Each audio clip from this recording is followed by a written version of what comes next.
A taxa de juros subiu novamente e isso não é nenhuma surpresa. Na verdade, já existe uma previsão de que a taxa Selic pode chegar a 15% até o final do ano. E essa projeção vem sendo ajustada constantemente. Antes se falava em 14, depois 14,5 e agora já se fala em 15. Ou seja, não é apenas possível que atinja esse patamar, como também não dá para descartar que ultrapasse os 15% e siga aumentando no ano de 2016.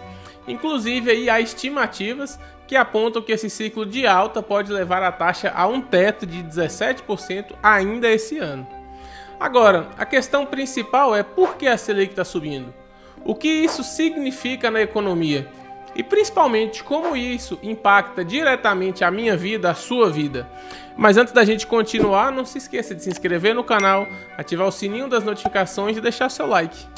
Para começar, os dados mais recentes apontam que a inflação medida em fevereiro foi a maior dos últimos 22 anos. Os setores mais impactados foram alimentação, habitação, transporte e saúde.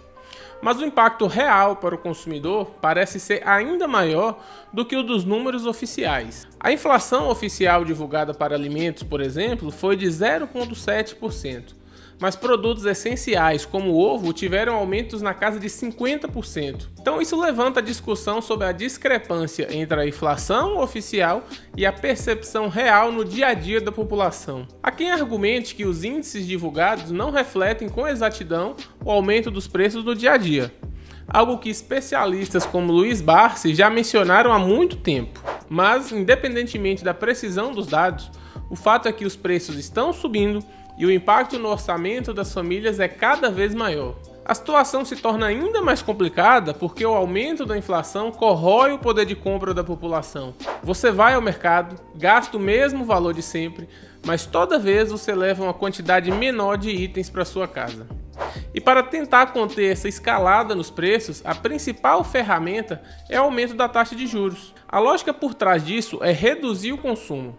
Quando o crédito fica mais caro, as pessoas e as empresas gastam menos, o que em teoria reduz a demanda por produtos e serviços e consequentemente desacelera a inflação. O problema é que essa estratégia tem um custo alto. O aumento da Selic impacta diretamente o financiamento de imóveis, de carros, de empréstimos pessoais e qualquer tipo de transação que envolva crédito.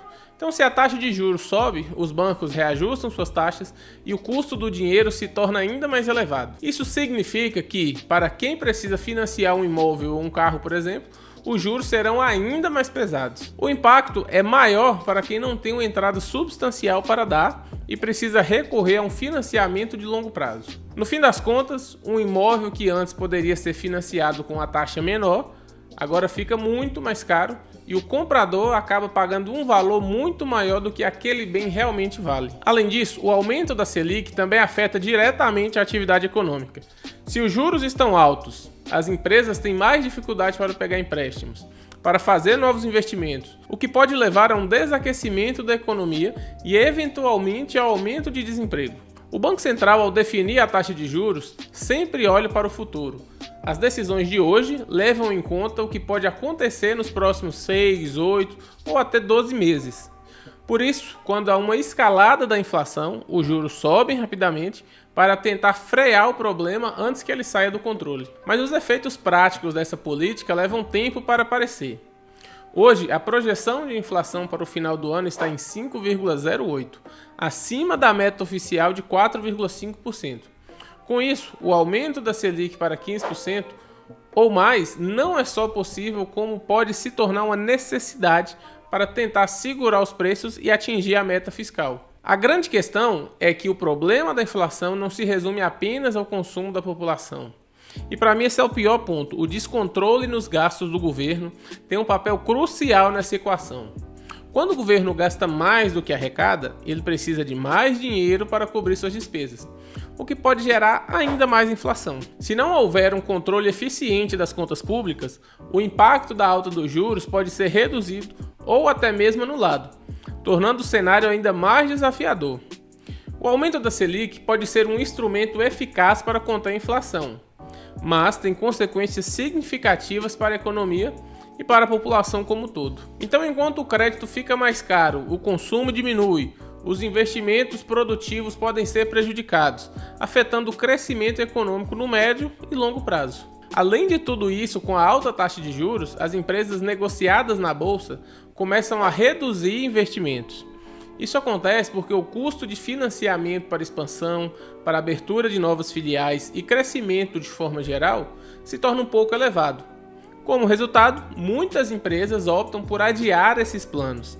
Essa desaceleração afeta diretamente os investidores, já que o valor de mercado das empresas tende a crescer quando há expansão e novos investimentos. Como resultado, muitas empresas optam por adiar esses planos e essa desaceleração afeta diretamente os investidores, já que o valor de mercado das empresas tende a crescer quando há expansão e novos investimentos. Com menos crescimento, o potencial de valorização das ações diminui. Além disso, a necessidade de novas contratações também cai, levando à redução da oferta de empregos. Muitas empresas que estavam contratando para expansão podem interromper esse processo, aumentando assim ainda mais as dificuldades no mercado de trabalho. Já para quem investe em renda fixa, esse cenário pode parecer positivo no curto prazo. Com a taxa Selic elevada, a rentabilidade dos investimentos atrelados ao CDI aumenta. Aplicações como CDBs, LCIs, LCAs, Tesouro Direto e outros produtos da renda fixa passam a oferecer retornos mais atrativos, sem que o investidor precise fazer nada para que isso aconteça. Isso faz com que muitos investidores migrem para a renda fixa, buscando maior segurança e rentabilidade de forma imediata. O problema para mim é que essa movimentação pode levar ao erro de ignorar as oportunidades em investimento de longo prazo. Sempre que há um ciclo de alta na taxa de juros, o mercado de renda variável, ou seja, fundos imobiliários, ações, acabam se tornando mais baratos. E muitos investidores vendem esses seus ativos nesses momentos, apostando exclusivamente na renda fixa, sem perceber que, quando a Selic começa a cair, esses ativos tendem a se valorizar rapidamente. Então, os fundos imobiliários são um exemplo clássico desse efeito, como eu já mencionei. Como são investimentos de menor volatilidade e frequentemente comparados à renda fixa, eles acabam sendo impactados imediatamente pelo aumento da taxa Selic. Muitos investidores que antes preferiam fundos imobiliários passam a buscar alternativas na renda fixa, levando à desvalorização desses ativos. Mas essa desvalorização abre oportunidades para quem tem visão de longo prazo. Lembre-se que investir não é uma corrida, investir é uma maratona. Então, o histórico do mercado mostra que sempre que os fundos imobiliários sofrem períodos de baixa devido à Selic elevada, eles tendem a recuperar e valorizar de forma expressiva quando os juros voltam a cair.